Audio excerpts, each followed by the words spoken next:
Hello, Mama's Fallen Angels. This is Big Robbo, and I am here with a person whose name you're instantly going to recognize, whether you're a drummer or not. Certainly, if you're a percussionist, you'll recognize the name. But if you're a hard rock or heavy metal fan and have been one in the past, 30 years or so, you will recognize the name Carmine Appice.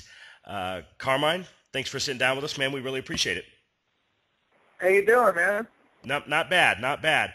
Want to Good. jump right in. We know you're busy, don't have a lot of time. Want to jump in right away and start talking about something that we're real excited about around here. And, of course, hard rock fans are excited about across the globe, and that is the new King Kobra record. Wanted to find out, after, it's been so long since the last record, wanted to kind of know if this was something that had been in the works in the back of your mind for a while, Carmine, or was just something that you woke up one morning and the timing was right to make a new King Kobra record? Well, it was something that wasn't really a planned thing. It just sort of happened. I went out to meet a friend of mine with Dave, guitar player. He happened to come to L.A. He's a programmer, so he came to L.A. to work on something, so let's go out to dinner. So we did, and as we went out to dinner, he said, hey, look, Pat Regan, who is an engineer, producer, friend of mine, that mixed a lot of my projects, my Guitar Juice album, my Pat Travis, Vanilla Fudge album. And he said, he's mixing Keel. Let's go see him. I said, okay, let's go see him. So we did. And when we saw him, he was doing this Keel album for Frontier. So he said, hey, why don't you guys do an album? King Kobra. And I said, oh, that's an interesting idea. I didn't really think about it. So that's how it started. And then we just picked it up from there, and we actually did it, Yeah, and I think that one thing that helps artists nowadays, Carmen, as you know, the landscape has changed so much with the digital age and everything upon us. It's hard to get a record together sometimes, but when you've got an outfit behind you like Frontiers that is certainly dedicated to our style of hard rock and heavy metal, that's got to make it a lot easier. Well, the easy part was they gave us the deal, and basically we took that deal and we made a record out of it. And it wasn't easy because everyone lives in a different city. So we did a lot of this stuff on the internet, including mixing it with this guy Michael Voss in Germany. So it's pretty wild that we actually ended up putting it together, and it came out so great that it was like we were never in the same room together. As far as it was, three of us were in the same room. The only time we actually really did get together was when we did the photos, for the photo shoot for the record, Right. Otherwise, me and Paul were in the studio doing drums, and Dave was in his house doing guitars. Nick was in his house doing guitars, and Johnny Rock flew in and did the bass, and it was crazy. But you would never know it. It sounds like we were all in the same room kicking ass. Yeah, I'm sure you probably, Carmine, when you got into the music business, you never thought that you'd be able to actually make and record an album with people being all over the world like that.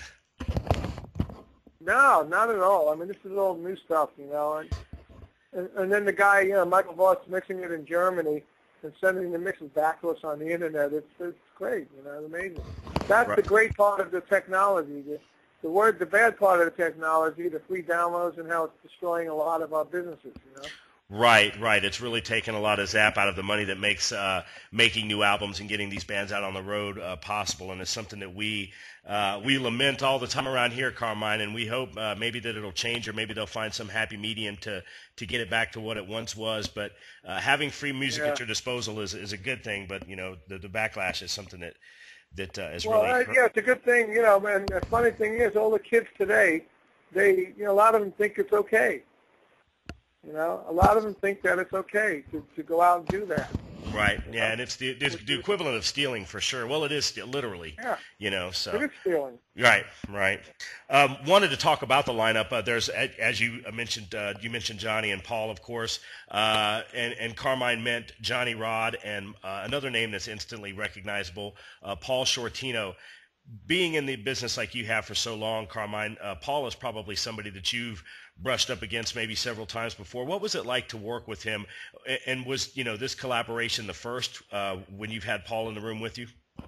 No, actually, I'm the one that suggested Paul, because I did work with Paul, and we did this really weird Christmas tour. It was like Rock for Christmas, it's called.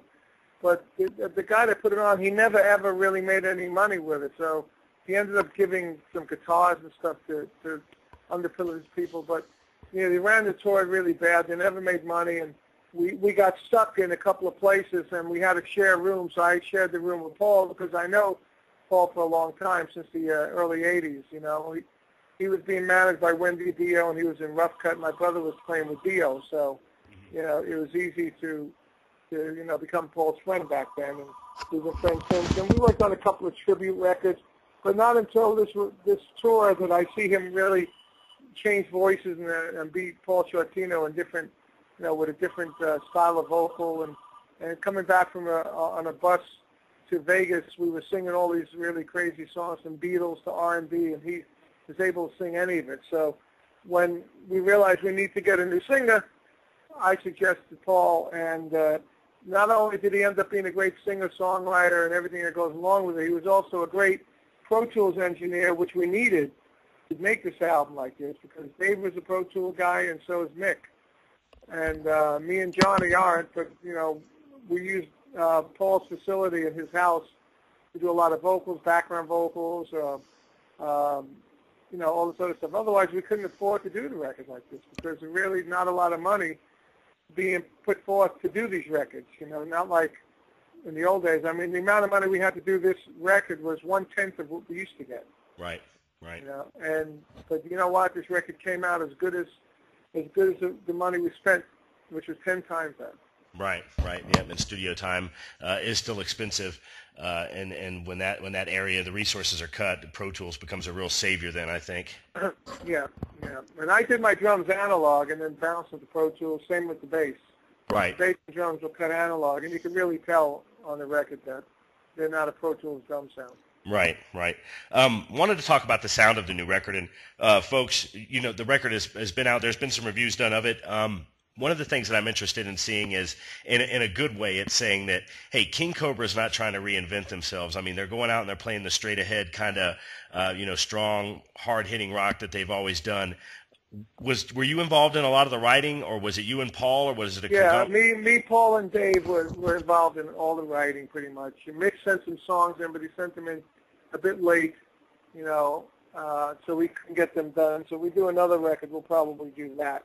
You know, we'll start with a couple of Mick songs. But me, Paul, and Dave pretty much put the whole thing together. Some, you know, songs. 4 of the songs were written actually in 1984, 85, when we started the band, and we never used, because Frontier specifically said to me they want an 80s sounding album, because I did an album for King Kobra in 2000. It wasn't the original band, but it was my group. I owned the name, so someone asked me if I could do a King Kobra record. I think it Mick to play on it, and my buddy Kelly Keeling and CC DeVille playing some tracks, and you know, but it was more of a modern sounding album, and Frontier specifically said we don't want an album like that.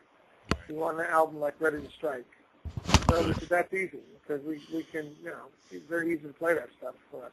Right. And that's what we gave them, and it came out great. Yeah, and the folks out there listening certainly know Ready to Strike is a classic album. So, you know, obviously if the self-titled, if the new record sounds anything like that, folks, you need to go out and get your hands on it right away.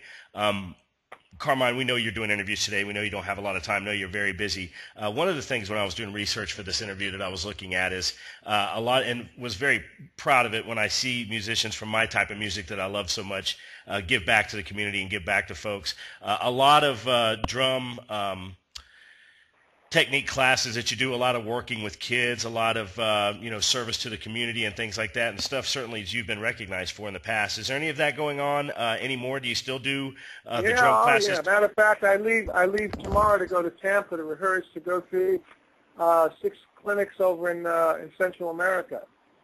You know, and then when I come back, I'm doing a lecture at Atlantic Records to teach the younger people who work at Atlantic Records the history of Atlantic Records, which I was involved in. And then, you know, I was involved in the Great White Fire benefits. Right. So on the 12th of May, they're having they actually achieved all their financial goals, and from all the concerts we did, and so we did all this stuff to Providence, have like an event, a gala event with everyone that was involved in the making it all possible. So, right. So I'm still doing stuff on the day before I have to do something with Little Kids Rock.